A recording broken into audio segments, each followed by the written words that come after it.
Iconium, Paul and Barnabas went as usual into the Jewish synagogue.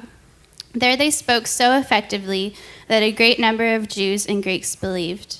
But the Jews who refused to believe stirred up the other Gentiles and poisoned their minds against the brothers. So Paul and Barnabas spent considerable time there, speaking boldly for the Lord, who confirmed the message of his grace by enabling them to perform signs and wonders. The people of the city were divided. Some sided with the Jews, others with the apostles. There was a plot afoot among both the Gentiles and Jews, together with their leaders, to mistreat them and stone them. But they found out about it and fled to the Lycaonian cities of Lystra and Derbe and to the surrounding country, where they continued to preach the gospel. In Lystra there sat a man who was lame. He had been that way from birth and had never walked. He listened to Paul as he was speaking. Paul looked directly at him, saw that he had faith to be healed, and called out, "Stand up on your feet." At that the man jumped up and began to walk. When the crowd saw what Paul had done, they had shouted in the Lycaonian language, "The gods have come down to us in human form." Barnabas they called Zeus, and Paul they called Hermes, because he was the chief speaker.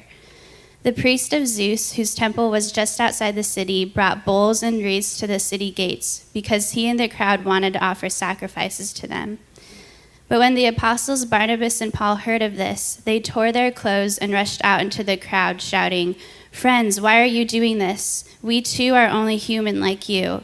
We are bringing you good news, telling you to turn from these worthless things to the living God, who made the heavens and the earth and the sea and everything in them. In the past, he let all nations go their own way, yet he has not left himself without testimony. He has shown kindness by giving you rain from heaven and crops in their seasons. He provides you with plenty of food and fills your hearts with joy." Even with these words, they had difficulty keeping the crowd from sacrificing to them. Then some Jews came from Antioch and Iconium and won the crowd over. They stoned Paul and dragged him outside the city, thinking he was dead. But after the disciples had gathered around him, he got up and went back into the city. The next day, he and Barnabas left for Derbe. They preached the gospel in that city and won a large number of disciples. Then they returned to Lystra, Iconium, and Antioch, strengthening the disciples and encouraging them to remain true to the faith. "We must go through many hardships to enter the kingdom of God," they said. Paul and Barnabas appointed elders for them in each church, and with prayer and fasting committed them to the Lord, in whom they had put their trust. After going through Pisidia, they came to Pamphylia, and when they had preached the word in Perga, they went down to Attalia. From Attalia, they sailed back to Antioch, where they had been committed to the grace of God for the work they had now completed. On arriving there, they gathered the church together and reported all that God had done through them and how he had opened a door of faith to the Gentiles. And they stayed there a long time with the disciples. Last week, it began in chapter 13. Paul and Barnabas were sent out by the early church. Here in Acts chapter 14, Luke, who wrote the book of Acts, he gives us some detail of their journey. Now, I mentioned this a few weeks ago. If you have maps in the back of your Bible, it's a great time to become familiar with that and look for Paul's first missionary journey. If you don't have a map, no worries. We have one here on the screen. But notice here, this is Acts 13 and 14. And notice how he begins in Antioch of Syria. And then he goes to Salamis and Paphos, Perga, up to Antioch in Turkey. So there's two different Antiochs. And then they go from Antioch to Iconium, to Lystra, to Derbe, and then back to Antioch, where they give a report of all that the Lord had done. Now, there's so many different directions we could go this morning. There's so many different things that we could talk about in our time. But what I want to do is I want to zero in on what happened in the city of Lystra. And for those of you who are history nerds, like me, maybe there's like 4 of us, you're going to love the next 10 minutes. If not, you won't like me very much. But this is important because I think if we understand the culture, the context, and the history of what was happening at that time in the first century, it brings the Bible to life in all kinds of exciting and dynamic ways. So, if you're a note taker, just write this down. We're going to talk about the city of Lystra. Lystra was known in the first century for a couple things. First of all, for its polytheism and its pluralism. So, polytheism, the worship of many gods, pluralism being the belief that there is more than one path to the divine. They had all kinds of gods and goddesses. This is a Greek mythology refresher. They believed that there were 12 gods in the Greek pantheon, and these 12 gods ruled the universe, but underneath these 12 chief gods, there were hundreds and hundreds of lesser gods. And for the most part, and this is what made them pluralistic, you would worship the god that suited you best. So if you're a farmer, you worship the god of the land. If you're a fisherman, you worship the god of the sea. If you're a barista, the god of coffee, like most of us do, especially at the 8 a.m., right? So you worship the god that makes you feel good. And this was a city that did just that. But amidst all of these gods, there were a couple that they worshiped more than any other. Two names, Zeus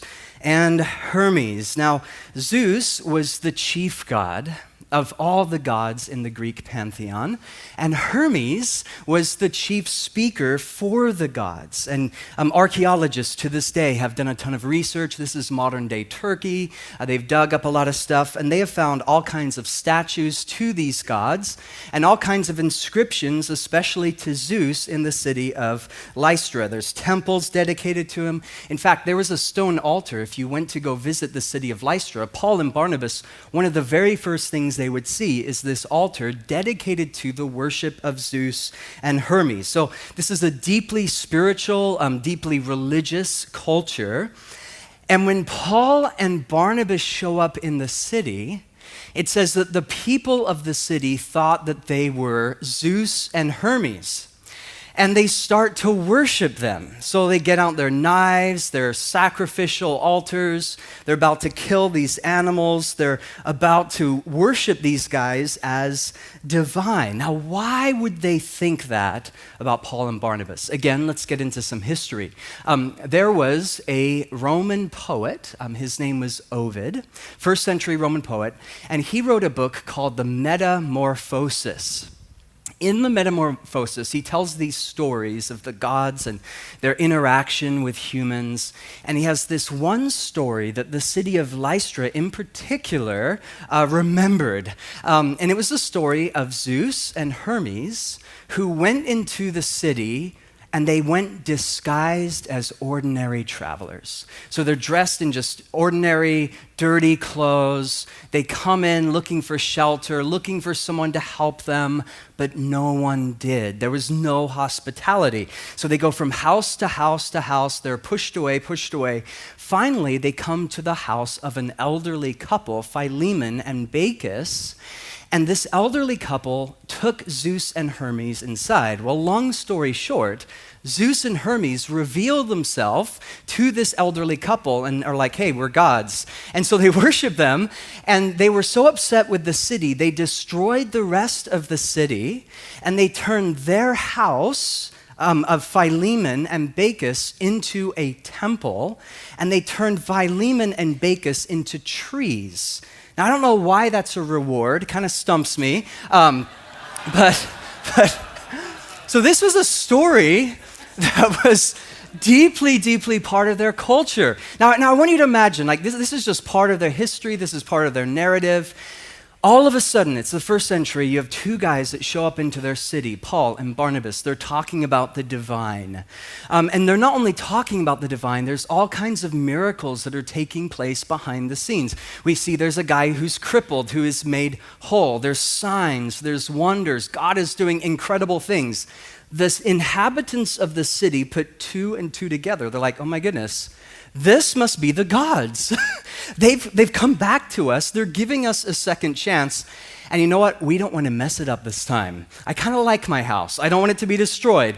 So they start to worship Paul and Barnabas as divine. And it's fascinating here, the response that Paul and Barnabas have. They're put in a very, very awkward situation here, to say the least. Now, there's a tendency for us to read a story like this and think, oh, come on, this is just superstition, this is myth. Things like this don't actually happen in the real world. This is just a legend that we see in the Bible. Well, actually, no. These kinds of things do happen even to this day. Let me just share with you a quick story. So a few years ago, I had a chance to go visit this remote island called Tana. Tana is kind of near Fiji, and I was there for a couple of weeks doing some teaching and meeting with some people. And Tana is known for a number of things. First of all, for being very, very primitive, very, very remote. A lot of people there live in the jungle, in the huts. It's also known as having the world's most active and yet accessible volcano. And that's another story of how I went up that volcano unwisely. But then there's a third thing. They're known for a village there that's called the John Frum Village. I actually have a picture to share with you. This is the John Frum Village. And it's a really unique story. So it goes all the way back to World War II. America, they were trying to exercise some control over the South Pacific to push back against the Japanese. And they sent a number of their ships in the area. And one of the guys from these ships, he's on Tana, and he just so happens to walk into this village. They had never seen a foreigner before. They'd never seen anything like him before. His name was John. He's a soldier, so he's dressed in these clothes. And as you can see, not many of them have too many clothes that they're wearing. And he had all this technology that they'd never seen before. They thought that John was a god. Where are you from, they asked. He said, well, I'm John from America. And so they actually thought his name was John Frum. That's what they call him. And so they worshiped him, and he's like, okay. And he just goes along with it, and they offer him his choice of huts and all this stuff. And finally, we don't know how long he was there, probably just a matter of days. He decides to leave, and he leaves with this promise. He says, someday I'll come back into your village, and I'll return from America, and I'll bring every single one of you gifts from America. Now, that was like 70 years ago, and John never returned. Meanwhile, the inhabitants of this village, they've been waiting for John ever since. In fact, there's this whole mythology now that has built up around this John Frum guy from America, and they've developed their own religion. It's like an anthropologist's dream going there. It's fascinating. You walk into the village, they actually have this old, ragged American flag that they somehow found. They have their own priestly system, and they actually have their own worship service. Now, we show up, and I'm with this guy. He's close to 70 years old. He fought in the Vietnam War. And he had some military fatigues and stuff. He had this kind of hat on that he carried with him all the time from the Vietnam War. They thought, because he was an older guy, clean cut, they thought that he was John. I have no idea where they got this, but they actually, literally, they had a red carpet that they had been saving for such a time as this, and they rolled it out before us for my friend. And he's like, no, actually, I'm not John, and had to explain, and it took a while for them to believe him. And they're really, really disappointed by this, but they still invited us into their village, where we stayed for a couple of days. Now, when we were there, it was really interesting getting to talk to some of the people, and we went to one of their worship services. It was one of the most bizarre things I have ever seen in my life. So they're singing worship songs, and you're going to think I'm joking. I'm not. Their worship songs were, somehow someone had memorized a Beach Boys album. So they're singing Beach Boys songs. It's like the most surreal scene ever. So we're in the middle of nowhere, in this hut, with a group of people, aren't wearing anything, and this guy's singing Kokomo and Barbara Ann. I'm like, this is weird, right? It's just such a strange experience. Now, all that's to say is if you're looking for a good retirement package, just say that you're John and show up in this village. It'll be wonderful. Absolutely. Tropical paradise, you'll have your own hut. So it's interesting how these kinds of things still happen. And what we see in this story is something very, very similar. They're put in this awkward situation. They're like, the gods have come back to us. In fact, look down in verse 13. They thought Barnabas was Zeus. You know your Greek mythology, Zeus was known for being really ripped, really buff. And so I imagine Barnabas, he's like yoked. They're like, He's Zeus. And Paul, he did all the talking. They're like, well, he's obviously the speaker of the gods, so he's Hermes. And so they're bringing him bulls and wreaths, and they're trying to offer sacrifices. So what do? So here's this awkward situation. Look at verse 14. It says, when the apostles, Barnabas and Paul, heard of this, they tore their clothes. This was a Jewish way of saying, we're broken, like we don't want to have anything to do with this. And they rushed into the crowd shouting, friends, why are you doing this? We too are only human like you.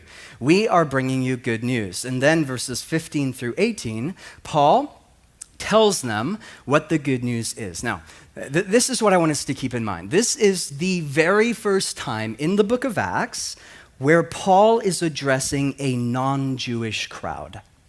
Up until this point, he'd been dealing primarily with Jewish people, same worldview, monotheists, going to synagogues, or at the very least, people who are heavily influenced by a Jewish perspective. This is the first time that Paul is with a completely different audience. Pluralists, polytheists. They didn't believe the same things he believed. They didn't believe the Bible, probably never heard of the Bible. They didn't believe in Jesus, probably never heard of Jesus. And the question that this story raises, and the question that I want to wrestle with all of you today, is how does Paul, in this pretty unusual context of polytheists and pluralists, how does he share the gospel? How does he tell the Jesus story? And this is a more important question than you may realize, because I would argue that what we see here in Lystra, well, there's a ton of similarities between that culture and our culture. How so? Well, first of all, I'm not saying that if you go to downtown Portland, people are going to offer sacrifices to Zeus, although that wouldn't surprise me in Southeast, right? But like this city, we live in a time that is increasingly pluralistic and, in a sense, polytheistic. That is, people will worship whatever God suits them best. Like these people, we have a tendency as a culture to jump on the latest fad, the latest bandwagon, and we believe, like this city, that there is no one path towards the truth. And if you have the guts today to say, yeah, there actually is one way to God, you're immediately labeled as a bigot or backwards, because as a culture, we say all paths are valid, all opinions are right, we have a God called tolerance, and the only thing that matters is that you do whatever makes you feel good.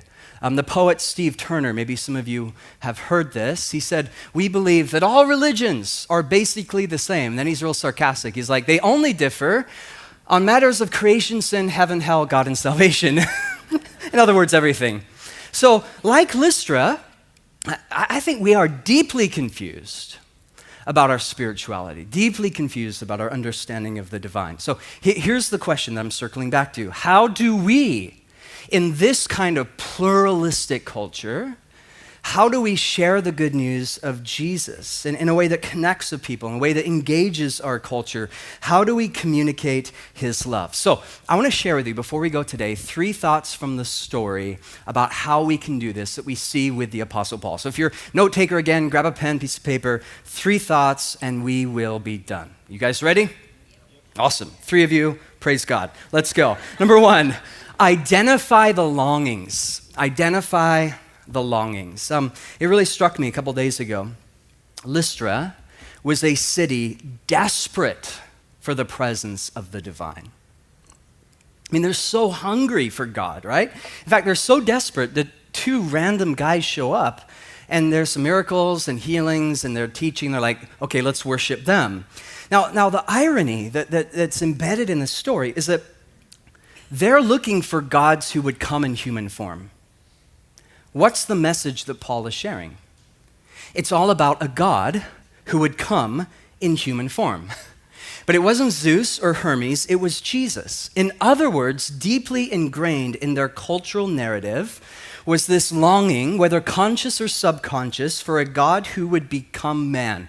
They're hungry for him. They're hungry for the truth. They're hungry for his presence. And I would argue when we look at our city and our neighborhood and our workplace, although your neighbors may not be able to identify it, there is a deep longing for God. It's universal culturally. J.R.R. Tolkien, he wrote The Lord of the Rings, brilliant, amazing book. He also wrote a ton of essays, and there's this one essay you can look up online, and it's called On Fairy Stories. And it's a pretty interesting article, and he talks there how there are 4 longings that are universal to all of humanity. He says it doesn't matter where you come from, what culture you have, the background that you have. He says these longings are, number 1, everyone in any culture, any context, has a longing to escape death. Number 2, a longing to communicate with the divine. Number 3, a longing for eternal love. Number 4, a longing that someday, in the end, that good will conquer evil. And then he goes on to say, he says, because of these longings, this explains why everyone universally has such an interest in fiction. This is why people are really crazy right now about the whole Star Wars thing. We love stories like this, but Tolkien says it actually goes deeper than that. Because these 4 longings not only explain our present admiration of good fiction, but he says it's also a memory of the human story. Now track with me here. The human story, according to Genesis, is of a God who created the world, and when you read the Genesis account, Genesis 1 and 2, what do you find? We find that there is no death, that Adam and Eve, they communicated with the divine, that love was eternal, that good conquered evil. At least that's how the story starts. And then the wheels fall off, and they're kicked out of the garden. They're separated from God. But here's the thing. Even though they're booted out of Eden, Tolkien would argue, he says, the thirst for Eden, the longing for the garden has never left the human story. So it doesn't matter where you go, or where you find yourself tomorrow morning, at work or at school, in your neighborhood, we all have this same thirst for that. Tolkien, he would argue, we all long for Eden. We are constantly glimpsing it. He says our whole nature is soaked with the sense of exile. This is a cultural universal, whether it's Tana in the South Pacific or here in the city of Portland. We have this yearning, this thirst, and that thirst is actually a clue that there must be something to satisfy the thirst. C.S. Lewis, who was a friend of Tolkien, in fact, they would meet in a pub called the Eagle and the Child in Oxford, England, and they would talk about their ideas, and he would say something very, very similar. He said, if I find in myself desires which nothing in this world can satisfy, the only logical explanation is that I was made for another world. All that is to say is this. Part of our mission as followers of Jesus is to help people identify their desires and to point them to the one who will satisfy those desires. So for those who have this yearning to connect with God, and the way they try and do it is through creation, we get to point them to the Creator. For those who are desperate for love and that they're searching for it in relationships, we get to point them to the God who is love. For those who need freedom from addiction or bitterness or the past, we get to point them to the God who can set them free. For those who are lonely and desperate for God to show up, like we see in the story, we get to point them to the God who is already there in their life. At its core, evangelism is the art of helping people discover where they fit in the story of God. We identify the longings and desires that already exist in them, and then we bring them to the one who will satisfy. So this is what Paul is doing. He recognizes those yearnings and desires. That was his starting point. Okay, you have a longing for the divine. You have a longing for a God who would be made in a human form. Let me tell you about who this God is. Number 2, and I love this one. We need to call out the idols. Call out the idols. Don't you love the boldness of Paul and Barnabas in this story? I mean, and just look down in verse 15. So they're about to worship them, and then Paul rips his clothes, And he says, hey friends, why are you doing this? We're only human, like you. And we are bringing you good news. So turn from these worthless things to the living God. Now, imagine that you're Paul. You're in this crowd. It's massive. They're in a frenzy. There's knives everywhere. They're shouting. They're yelling. They're screaming. There's bulls. They're about to kill them. Like, if it were me at least, the last thing I want to do when you're in a crowd like that is rock the boat. Have you ever been in like a mob or in a place where you just feel kind of sketched out? A couple weeks ago, I was speaking at a church in the Bay Area, and turns out that the quarterback, Derek Carr, for the Raiders, I don't know if there's any Raiders fans. Okay, God bless you. He is an amazing man of God and a believer. Turns out he goes to this church.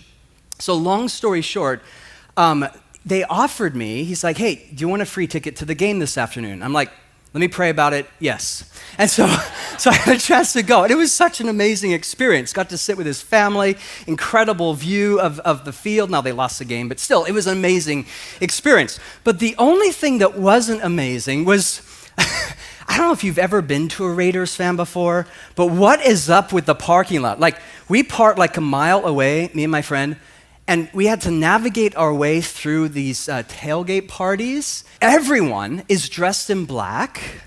Everyone has these like gangster kind of style bandanas, chains, drunk, yelling, screaming. And the only people that weren't wearing black were like the few Broncos fans. There's like 3 of them. I felt so sorry for them. Like wearing orange, you could see them a mile away. And so they're like walking by. People are yelling at them, cursing them, throwing things at them. There's fights. And me and my friend were just like walking through this like, Lord, please just get us through this alive. That's all that we ask. Now, it turns out I didn't plan this. I was wearing black that day. I'm like, thank you, Jesus. So good, right? But if you've ever been in a place where you're like, this is kind of sketchy, this is kind of weird, you don't want to do anything. You just want to blend in, wear black, right? You don't want to be standing out from the crowd. Paul doesn't do that. In fact, it's just the opposite. Check it out. He rushes into the crowd. He then says, hey, you know all these idols that y'all worship? Paul's from the South, that's why he said y'all. And he's like, these are worthless. And I did some research on this. The word worthless in the Greek, it's like a really strong word. It means they're pointless, they're empty, they're delusional. In other words, hey, you know all those idols you're worshiping? You can just paint a big L on their forehead. Loser. It's pointless. Don't worship them. I mean, this took a lot of guts, but Paul didn't care. He's like, hey, you're worshiping these gods, and I know that these gods will only leave you more empty than before. And then he says, let me tell you about the true God. He's the creator. He made you in his image. He loved you. He died for you. These gods are worthless. Paul calls out their idols. And brothers and sisters, more than ever, if we want to exegete our city and be ambassadors to our city and be salt and light to our city, more than ever, we need followers of Jesus who have the courage and the guts and the conviction to call out the idols of our culture. Just like that missional community, that's calling out an idol. Sex trafficking, pornography, degradation of women. We live in a city where everyone worships something. Don't let anyone tell you anything different. Everyone worships. Bob Dylan. I grew up listening to Bob Dylan. My dad loved him. You got to serve somebody, right? Might be the devil, might be the Lord. Everyone worships. Everyone has idols. Now, it may not be Zeus or Hermes or wood and stone, but we have idols of chrome. We have idols of materialism and consumerism, sex, money, power. And here's the thing about the idols of this age. They are harsh gods. They demand appeasement, they enslave, they dehumanize. And part of our message needs to be, if you're looking to these gods for satisfaction, they will fail and break your heart because they're worthless and you'll be more thirsty than ever. Jot this down, John chapter 4, Jesus, he's there in Samaria. He's talking to someone who had a completely different worldview than him, very similar to Acts 14. It was a woman who's drawing water from a well. She's there alone. Jesus strikes up a conversation with her. And what does he do in this conversation? He says, if you drink of these waters, you will thirst again. And then he calls out the idols that were in her life. He says, you think you're thirsty for water, but there's something more that's going on here. You have all these men that are in your life right now. You've been married 5 times. You're living with a guy who you're not married to right now. And this takes courage and conviction. Jesus calls out the idol, but then what does he say? If you come to me and you drink of the water that I give, you will, what? Never thirst. I will satisfy the longing of your heart.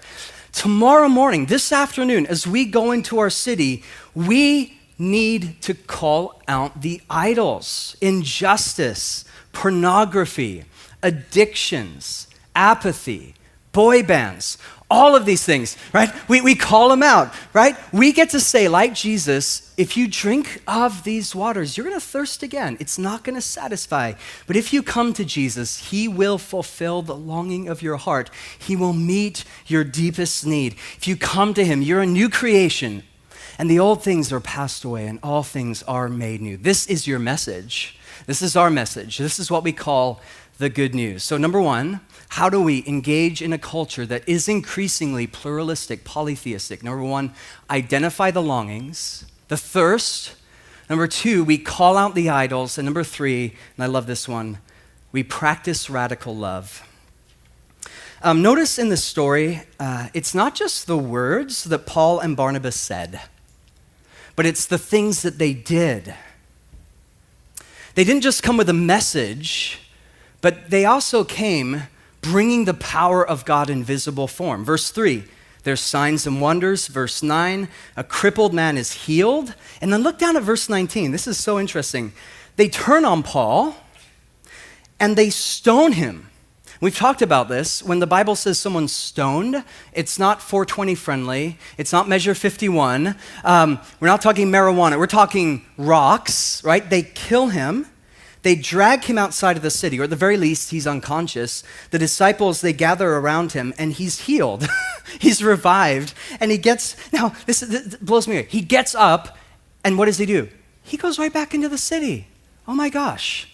Like, let's just say there's an uprising at Westside. Let's say there's a group of people, they're like, Dom, we hate you, and we wish you weren't here, and we hate your sermons, and your puns are of the devil. And so let's just say after the gathering today, a group of you met me and beat me up, and it was brutal, and you drug me out to Shoals Ferry Road, and I run over 7 times. And let's just say miraculously I survive. 6 months later, I come out of my coma at Providence, and I begin to put 2 and 2 together. I'm like, wow, that was pretty brutal. I guess that message wasn't that good. At that point, I'm going to start really praying about Spokane or Bend. I'd be like, you know what? Maui is really nice this time of year. Probably the last thing I would do is like, hey, I want to go back and teach at Westside. They're so loving. I would do that. But Paul, look what he does. They beat him up. They stone him. He gets up. Hey, thank you guys for praying for me. I need to go back into the city and tell them about Jesus. He had such a love for this city, for the people, that even though they stoned him and hated him, he went right back.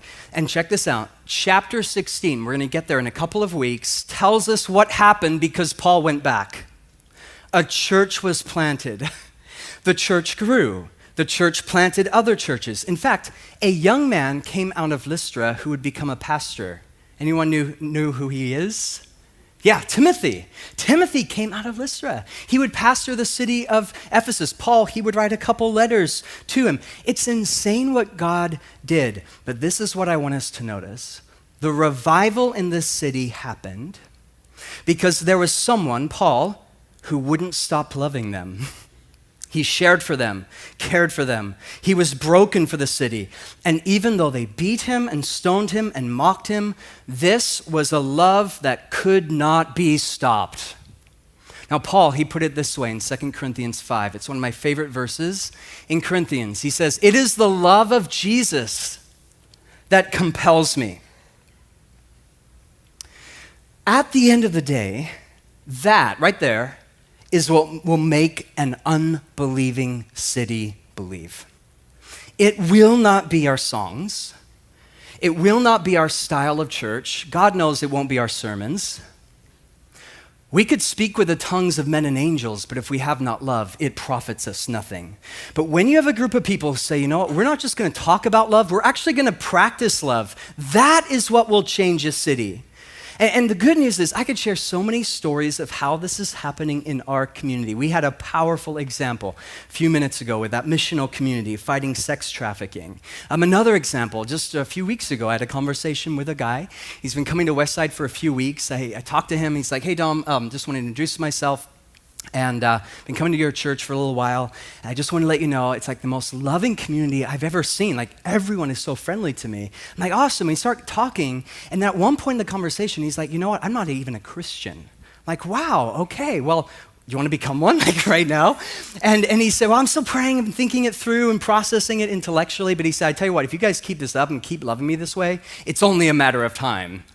See, I love that, right? This is what we're called to do. I had another conversation with the representative of DHS. This was a few months back. She told me that our church is making a massive impact on the city of Portland, like insane, with the hurting and the hopeless and the homeless and those who are struggling and impoverished, that this city is making a sizable impact, so much so that she actually wanted to come to one of our gatherings and check it out.